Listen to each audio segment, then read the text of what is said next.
Hello everyone, আমি Barbie আর আমার ছোট্ট ব্লগে তোমাদের স্বাগত। সকাল সকাল ঘুম থেকে উঠে তো পড়াতে চলেও গেছিলাম এবং চলেও এসে দেখি মা আমার ফেভারিট একটা জিনিস রান্না করছে, সেটা হচ্ছে নিম বেগুন ভাজা। আচ্ছা, আমার মতো তোমাদেরও কি নিম বেগুন ভাজা খুব ভালো লাগে? কার কার ভালো লাগে অবশ্যই জানিও তো।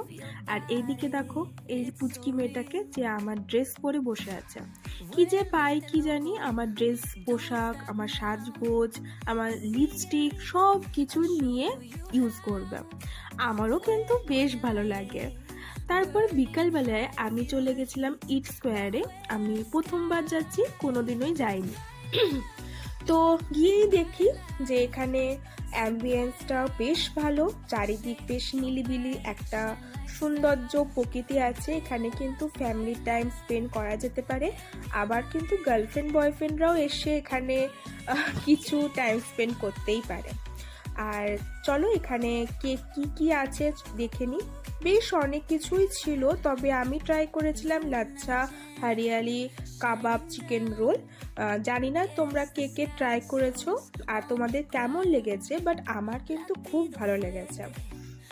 ওই রোলটার মধ্যে না একটা বেশ আচারি চিকেন টাইপের একটা ফ্লেভার ছিল, আমার বেশ ভালো লেগেছে।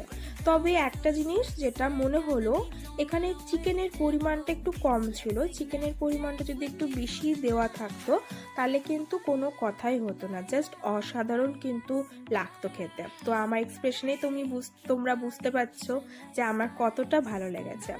আমার খাওয়া দাওয়া কিন্তু এখানেই শেষ হয়নি, আমি এখান থেকে আবার চলে গেছিলাম আমার মনির বাড়িতে, সেখানেও কিন্তু আমি খেয়েছি।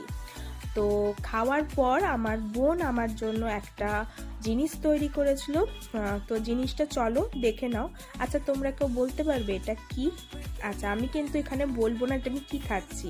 তোমরা যদি বুঝতে পারো এটা আমি কি খাচ্ছি, তোমরা কিন্তু অবশ্যই কমেন্টে লিখো। এই যে আমার বোন বানিয়েছে।